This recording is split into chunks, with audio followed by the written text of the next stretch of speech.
Hey everyone, Natalie here from the Pendulum's Path. If you need guidance, direction, spiritual connection, or more, then listen up. I have worked as a psychic and a medium for over 3 years, connecting people from all over the world with their loved ones in spirit, giving them insight and guidance into their current situations, the past healings that need to be worked on, and what it is they need to know today in order to have a better future.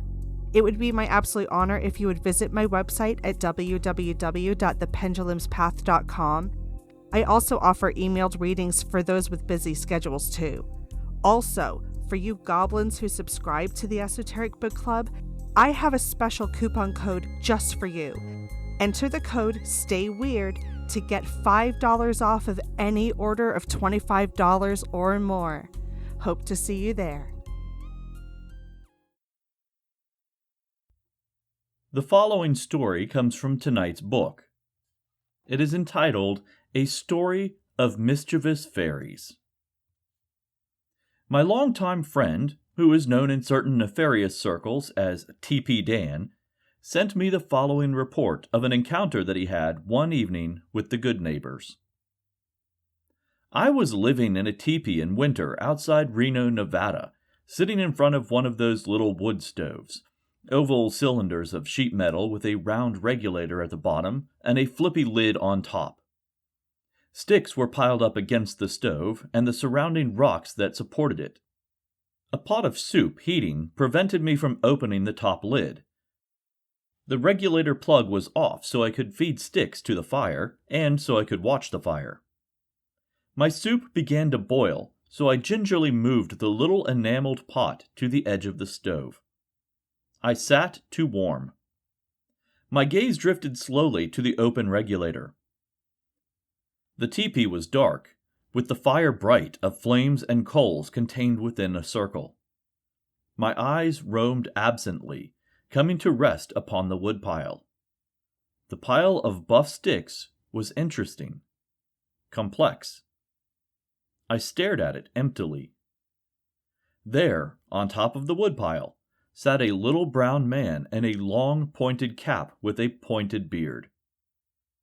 Attenuated and thin, he kicked back, legs bent sharply at the knees in easy balance, arms to the side in a pose of an archaic dancer, as if to mock me.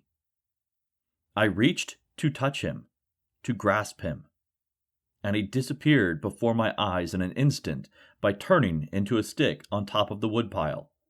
But he was able to spill my soup before he did.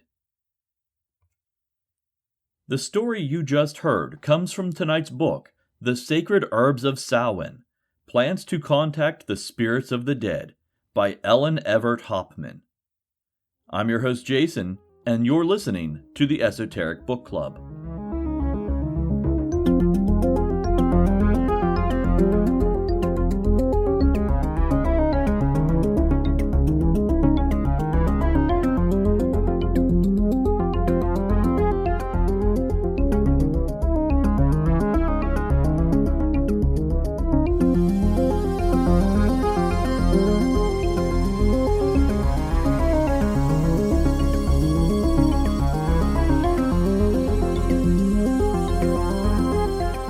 Welcome back, Goblins! I'm your host, Jason, and tonight we're getting spooky with The Sacred Herbs of Samhain by Ellen Everett Hopman. But first, I want to take a moment to thank the members of the Esoteric Archive. Specifically, Grand Inquisitor Annie K., Grand Inquisitor Samantha, and Soul Rising Studios. Your contributions help pay server cost, purchase reading material, and allows me to get the extra special porridge for my gnomes. Maybe now they'll bring back my house keys. If you too would like to join the Esoteric Archive, go to patreon.com/Esoteric Book Club. Now, let's get weird. I'm going to be completely honest here. I am really far behind. I got the book done. I have no idea if there's enough material here to do a full episode, so I actually read a second book. Or at least part of a second book. I also have a handful of articles I could do. I seriously have no idea how this episode is going to turn out, so just bear with me and we'll see what happens. The Sacred Herbs of Samhain was written by Ellen Everett Hopman and released by Destiny Books in 2019. Destiny Books is a division of Inner Traditions and Bear Company. Before we get started on the contents of the book, I have to give a few shout-outs for the publication side. First, I have to compliment Aaron Davis for the cover art, because man, this is a beautiful book. Next, I want to point out that Destiny Books publishes using solar power, is part of the Sustainable Forestry Initiative, and also a member of the Hacienda Rio Cote Reforestation Project. The basic idea behind these initiatives is for publishers and publication companies to replant more trees than were used in the publication of the book itself. So huge kudos to Destiny Books for being a part of all of these projects. Next up, we have the author, Ellen Everett Hopman. Ellen is a master herbalist and homeopath who has been a Druid initiate since 1984. She is a founding member of the Order of the White Oak, an archdruidess of the Tribe of the Oak, and a former professor at the Grey School of Wizardry. At different parts of her career, she has been a member of the Order of Bards, Ovates, and Druids, and the ADF. She is the author of several books, including A Legacy of Druids, in which she interviews Druids from various paths and traditions. It's not great show material, but still an interesting read. Tonight's book begins with an introduction to Samhain, herbs, and how the two can be used together. For those who don't know, Samhain is a neo-pagan holiday that roughly takes place around Halloween. It is a time when the world of the dead and the world of the living are closest together.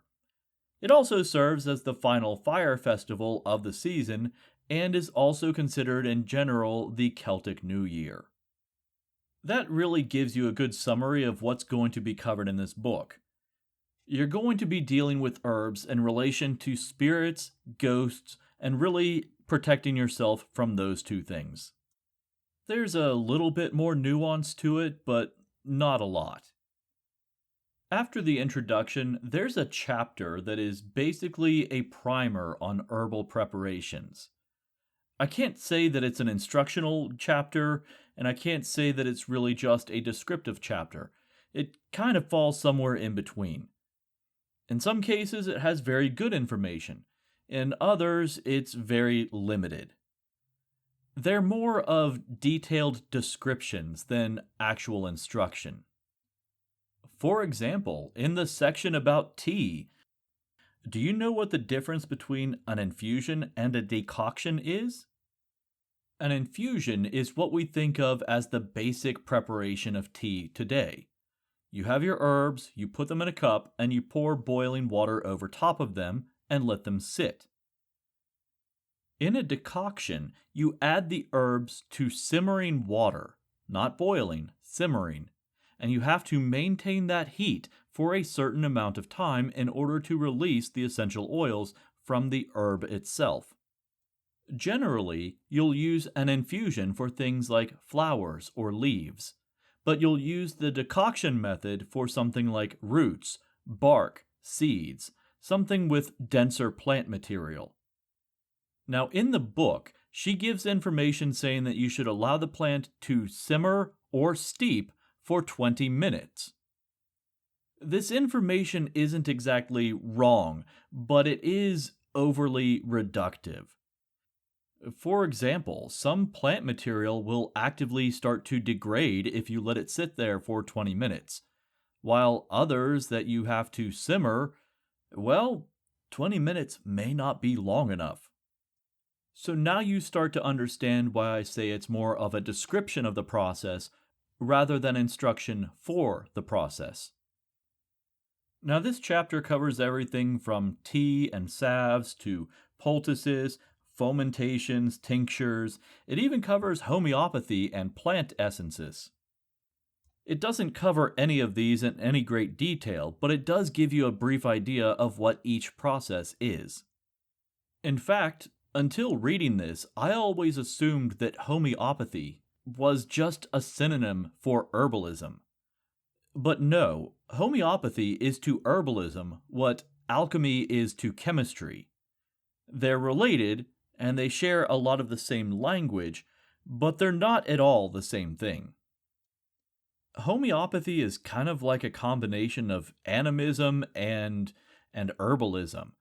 You basically are trying to capture the spirit or essence of a plant into some sort of medium, in this case, water, oil, or alcohol. It actually reminds me a lot of the creation and use of graveyard dirt, except for plants. But it also kind of follows the principles of holy water. So, like, if you put a single drop of the original plant essence into another container of water, regardless of the size of that container, all of that water is now infused with that plant essence. And then that secondary container full of plant essence can then go on to create more plant essence without in any way being watered down. At least that's the theory. Let's move forward before I get too far off track here. Everything that I just covered is essentially the introduction. The part coming up next is what I personally refer to as the field guide section. The official title is Part 1, Herbs of the Spirits and the Dead, and How to Use Them at Samhain. Part 1 is divided into 4 separate sections. Herbs for protection from and communication with the spirits and fairies, herbs for purification, visionary herbs and herbs of divination, and herbs to communicate with, release, and honor the dead. To give you an idea of the amount of content that you're getting in this section, the whole book is only 180 pages. Part 1 is 71 pages, and that is divided up between those 4 sections. And that's not an equal division either. For example, the first section, Herbs for Protection from and Communication with the Spirits, that section is 49 pages. And that's where my first criticism of this book comes in. This section is formatted like a field guide, so I don't feel like it should have been divided into 4 different segments. Instead, it should have been an alphabetical list of the herbs with more information on each herb in its own entry, rather than having the herb in 4 different segments where you have to flip between pages to get a full picture of what that herb does. Now, because these 4 segments are broad categories and important categories, you could have just had a bulleted list with those 4 categories at the beginning of the field guide section. That way, you could have, say, herbs of purification, and it would list which herbs within the field guide are applicable and then a page number to turn to. Instead, you have to go to that section and flip through until you find the herb. Or conversely, you could use the index in the back of the book, which in this case there's 3 indexes, and that's actually a good thing, and I'll talk about that later. But let's use an example. Let's say you want to look up the apple. Yes, the fruit. So in this case, you can find information about the apple on pages 3, 16, 17, 18, 19, 75, 76, and 128. Now, not all of those entries are in the field guide section, but there are 2 within that section. The first one is in with communication and protection from spirits and fairies, and the other is within divination. But imagine if it were reformatted and you could just turn to the entry for apple, and you have all of that information at your fingertips. Now, you may be wondering why I keep referring to this as a field guide rather than a magical text. And that's because these entries are formatted more like a guide than a list of correspondences. Each entry, and that is referring to each entry of a single herb, comes with both the common names, yes, plural, the scientific name, which is excellent, a description of the herb, what it's used for medicinally and in the lore, sometimes a recipe, and finally, how it can be used specifically for Samhain. These entries are kind of a mixed bag.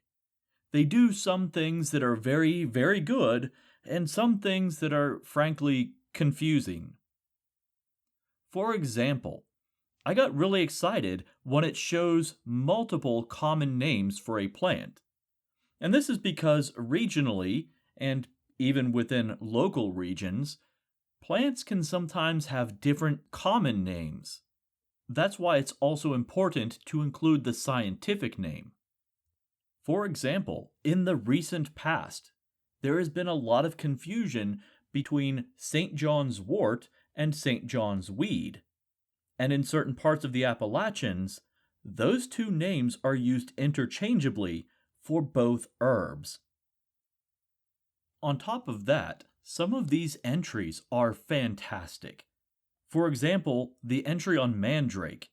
It has all kinds of historic notations, and all of it is annotated with footnotes.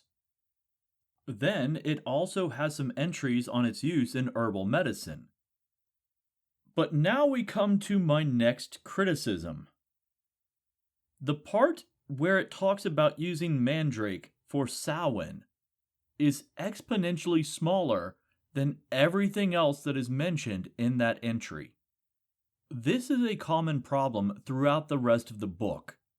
The section that applies the herb to Samhain, which I remind you is the theme of the book itself, is generally only about 1 or 2 sentences long, which is very confusing considering how much time is spent on herbs talking about, say, pain relief, or wound management, or insomnia, or even just a relaxing tea.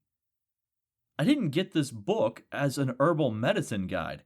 I got this to find herbs specific to ritual use during the Samhain season. While it's nice to know that a tincture of English ivy can be used to treat warts, what does that have to do with Samhain? Before we leave this section of the book, I do want to give one more very huge shout out to whoever edited and formatted this book. A common complaint that I have made about books involving herbs and magical use in the past is that they didn't have adequate caution or warnings with them. In this book, anytime there is a possibility of an interaction or, say, an allergy or an interaction with a medication, that warning is in bold letters and highlighted. There is really no way that you can overlook this warning unless you intentionally skip it. As an example, let me read you the caution on mistletoe. It says, "Caution! Make sure you are using twigs and leaves of European mistletoe, Viscum album, and not the American varieties, which are poisonous and abortive. Avoid the berries. They are poisonous in all species. Mistletoe should be avoided by those with autoimmune conditions such as multiple sclerosis, lupus, and rheumatoid arthritis, those with heart disease, leukemia, or liver disease, and by anyone who will soon be having surgery or has undergone organ transplant."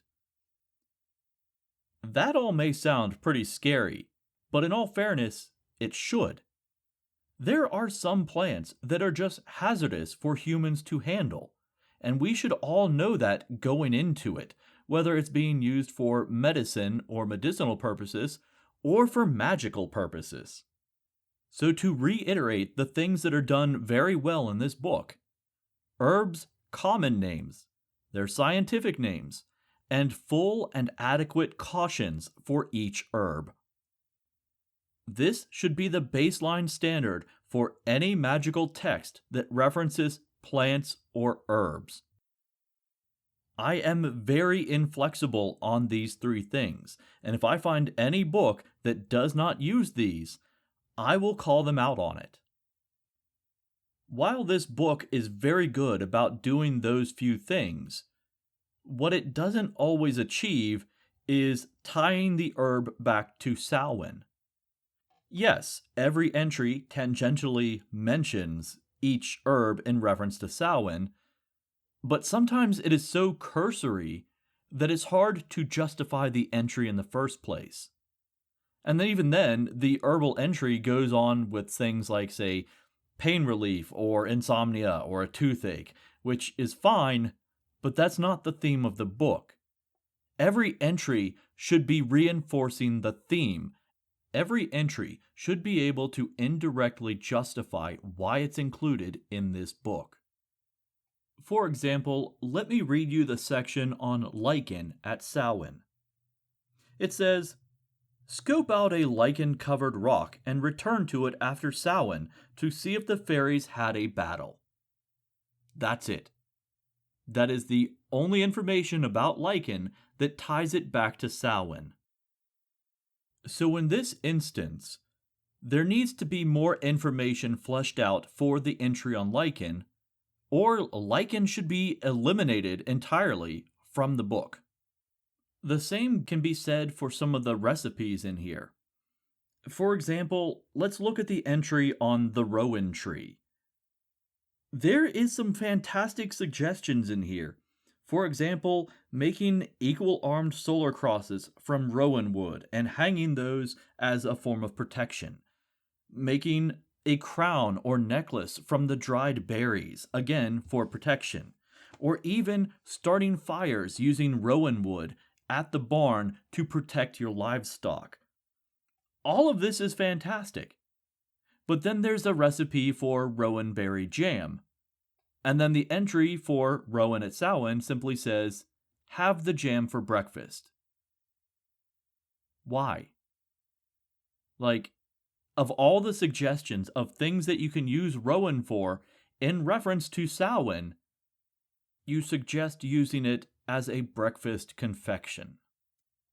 Instead of including a recipe that is really only mentioned in hindsight, how about step-by-step instructions on how to harvest, string, dry, and wear rowan berries? There is a trick to it to keep them from rotting. I feel like that would be far more interesting and far more useful than making something that you put on your toast. Think about it. We're going into the time of year when spirits are closest to the living world, when they are at their strongest, when they are at their most able to influence us in our everyday life. And instead of teaching us how to create a magical talisman to protect ourselves, you teach us how to make dessert. Okay. I've been ranting long enough. It's time to move on. We've reached part 2, Herbs, Foods, and Traditions of Samhain. Well, unfortunately, this section comes with the same complications as the first.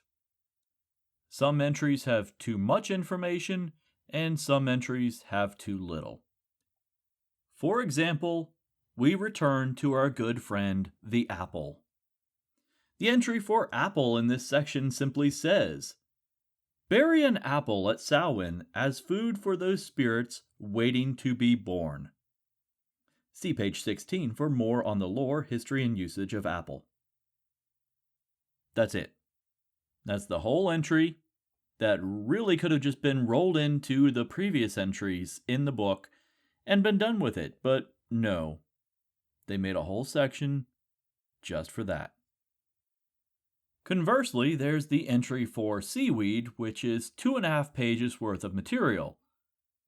Granted, I understand that seaweed is a broad term covering several different plant species, but still, we're not getting a lot of information in those 2.5 pages, because a lot of that space is taken up by 3 different recipes. In all fairness, I do think this is a rather interesting entry, Because seaweed is one of those things that we don't naturally think about in terms of Samhain. We think mostly in terms of landlocked areas and how they celebrate there. We think of turnips and pumpkins. But historically, there's a lot of communities that lived on the seashore and relied on the sea for food. As mentioned in the book, the two most common times of year to harvest seaweed are in spring and in fall.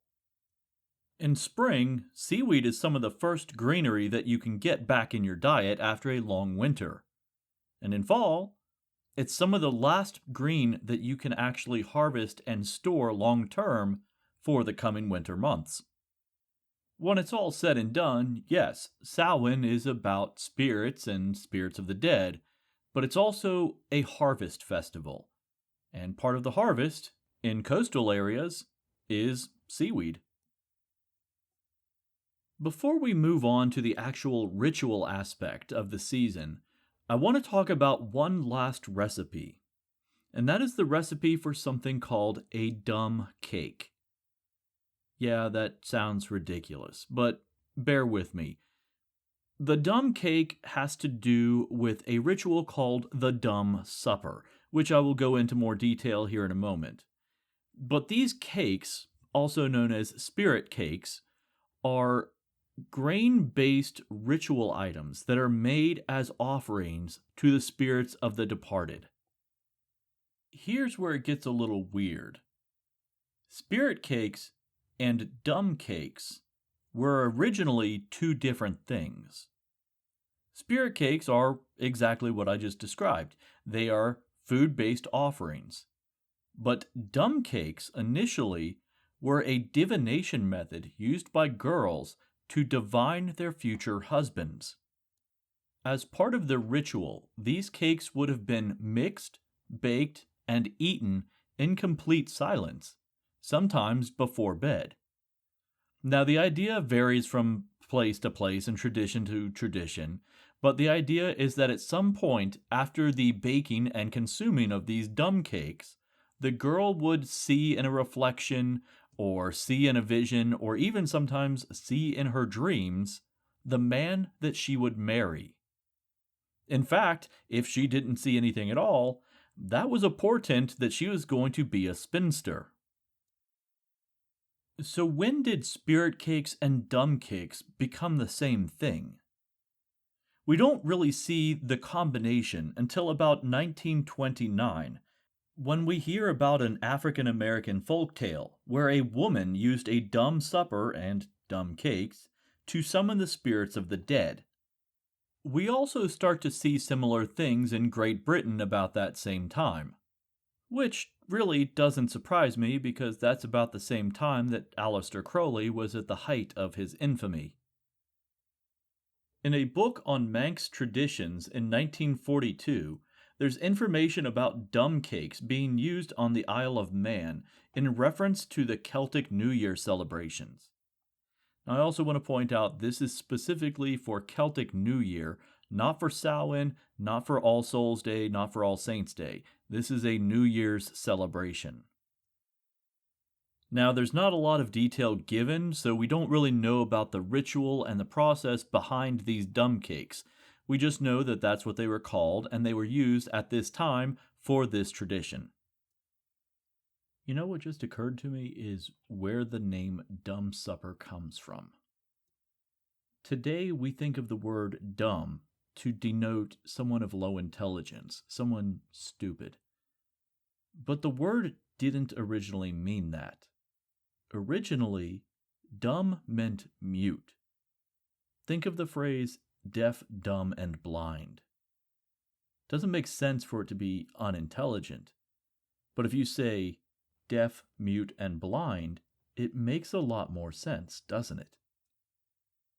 I'm a big proponent in allowing language to grow and evolve over time. So, the modern use of the word dumb, I'm kind of okay with, even though it is a derogatory term. But in this sense, using the phrase dumb supper to refer to a silent or mute supper, I'm kind of uncomfortable with that. The best way I can describe it is like using the word retarded in reference to someone with Down's syndrome. Yes, it was used at one time, but it's now considered a derogatory term for an impairment. So, considering I'm now slightly uncomfortable with this term, I'm going to refer to this as a silent supper for the rest of this episode. Now, what we think of as the modern silent supper is entirely a fabrication of the Wiccan revival. It's not exactly made up wholesale, but it is a combination of a bunch of various belief systems and rituals combined together with a pseudo reconstructionist theme. The ritual is performed, as denoted in the name, completely in silence, but also it is often done by candlelight without the aid of any electronic devices. The host will begin with a pre-ritual announcement describing the entire process, what they're doing, how everybody will participate, and then the silence will begin. The table is set with one place for each participant, but also an empty space designated for those who have passed on. Now, this setting will still be served food as part of the ritual, only when the ritual is done, this food will oftentimes be taken outside into the woods where it can be served and consumed by the spirits. That's pretty much it. It's a ritual dinner served in silence with ghost. Think of it like a gothic version of Thanksgiving. The book concludes with a Samhain ritual that Hoffman wrote and performed in 1999. Historically, that in itself is quite interesting because it's a snapshot of a time and place. Much like I talked about in my review of the Pagan Book of Living and Dying, it's a very significant, very unique look at witchcraft in the 90s. There's also a final chapter about the goddess, capital G, at Samhain.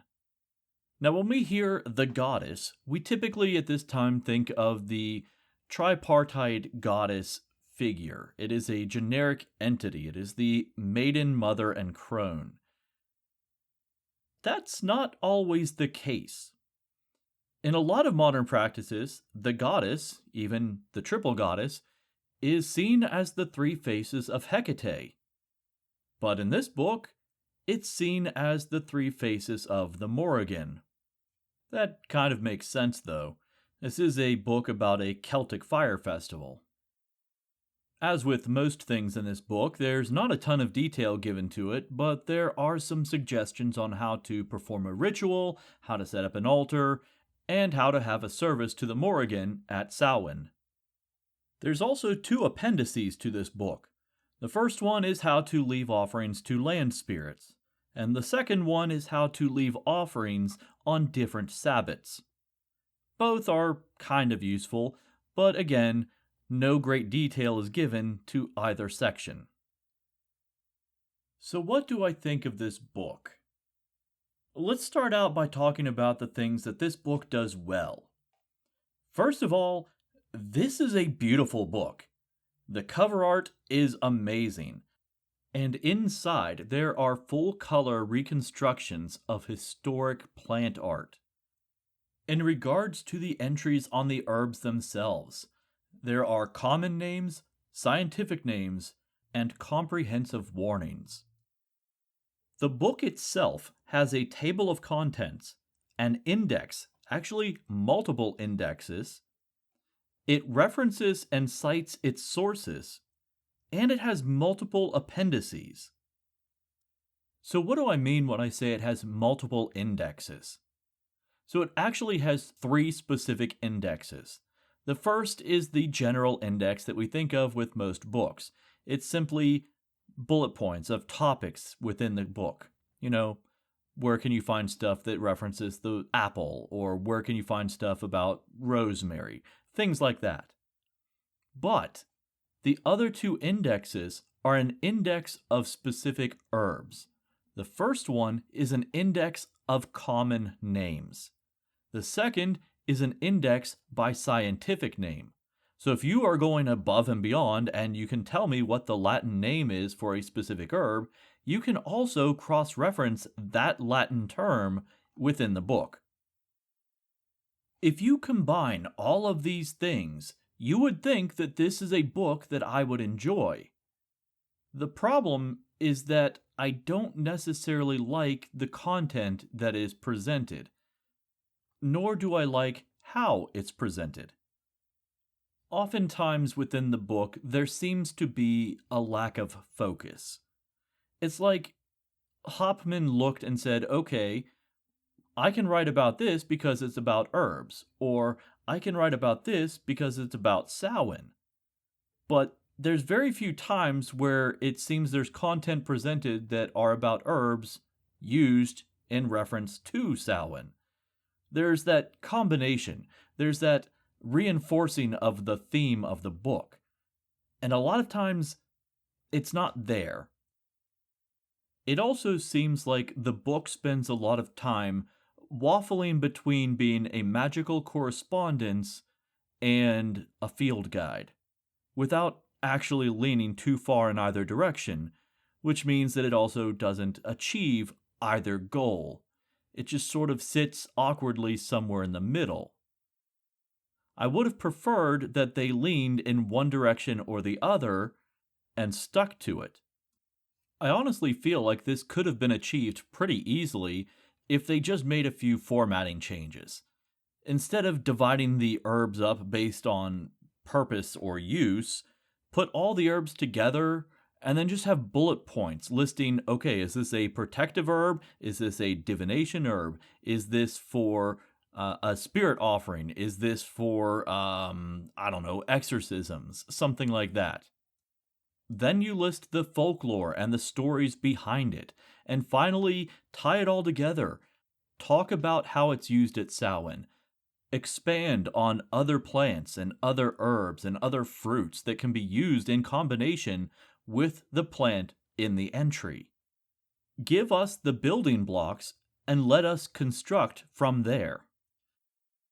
Finally, I would have liked to have seen the how-to aspects expanded upon.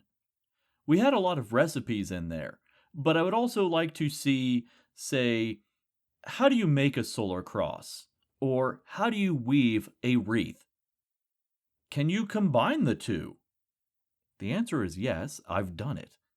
But you don't hear any of that in the book. How about when you make a wreath, how do you add the herbs to it? How do you attach them? How do you hang it? Where do you hang it? When do you hang it? How long will it last? See, these are all questions that I had while reading the book.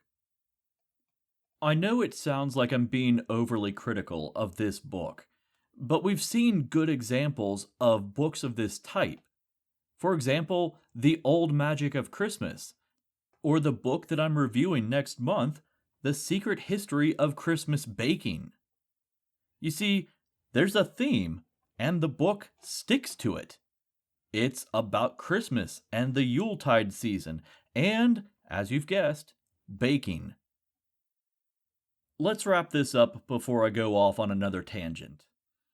The Sacred Herbs of Samhain. It's probably a good book for someone who has never celebrated Samhain before, or someone who is entirely new to the craft. It'll be a good primer, a good survey.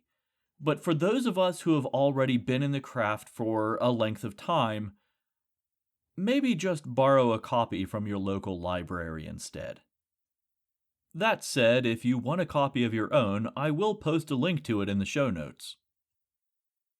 That is almost a full episode. Still have a few minutes left.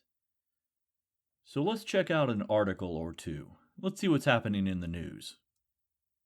Do you remember a few months ago I talked about the asteroid Bennu and how it was basically a conglomeration of different particles and dust and rocks Two nations were sending landers to take samples from that asteroid. One was Japan with the Hayabusa 2 surveyor, and the other was the OSIRIS-REx from the United States. The two nations took very different approaches to how they were going to collect samples from this asteroid. Japan had a smaller, faster, more precise lander. It got in there, it grabbed a sample, and it came back to Earth. And they sent it back again, and they took a second sample and came back. In that same amount of time, the OSIRIS-REx slowly trucked its way out there, grabbed the biggest handful of dirt that it could get a hold of, smashed that into a container, and then slowly chugged its way back to the US. To put this in perspective, Hayabusa, in total, collected 5.4 grams of material between its two missions. OSIRIS-REx collected an estimated 250 grams. Now I'm going to have to verify how this is measured, but it seems like that is just the amount that's inside the canister. As reported in early October, scientists of the OSIRIS-REx, they haven't even opened the canister yet. They are just studying what they call bonus particles that were attached to the lander and collecting mechanism itself. Since that time, it has been reported that NASA was able to collect 70 grams of material just from what was on the outside of that vessel.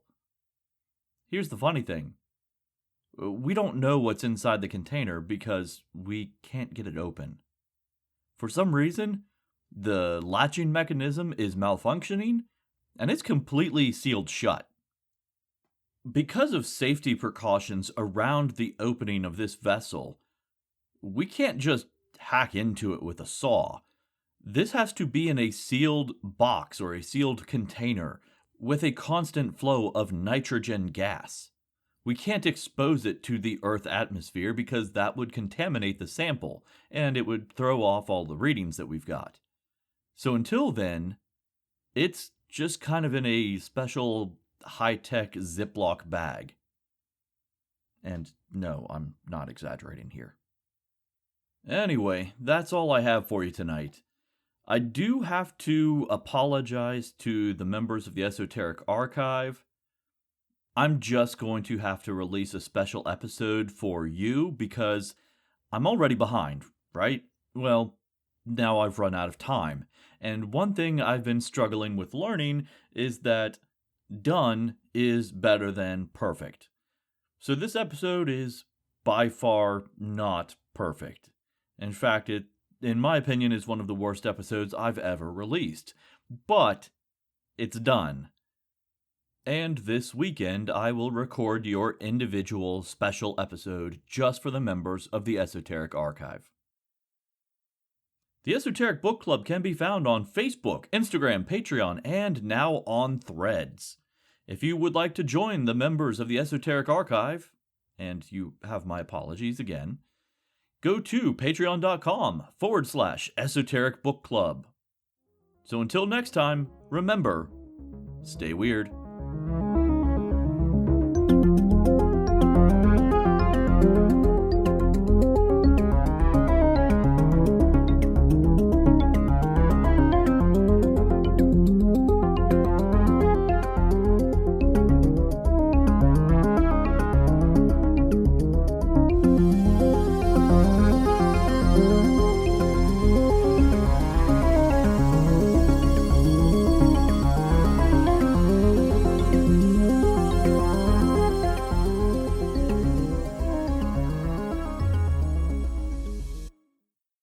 Hi, Techie Joe here. I work with Ace and Knight, some of the best psychics in West Virginia, to create amazing live streams and podcasts for the Psychic Coffee Shop Network. Together, we brew up great content discussing news, events, hot topics, and more, all from a psychic perspective. On the Psychic Coffee Shop, we interview amazing authors in the metaphysical realm. Coffee and Tea combines ASIN with Tracy, Dottie, Natalie, or Lady Gwendolyn for the good and the bad of being a psychic. Shameless Self-Promotion with Dottie the Psychic talks to leading and emerging YouTubers and business owners in our community. Mountain Bears brings you the latest in LGBT news and politics. The Psychic That Plans answers the question of, well, how a psychic plans. Plus, we're live on air.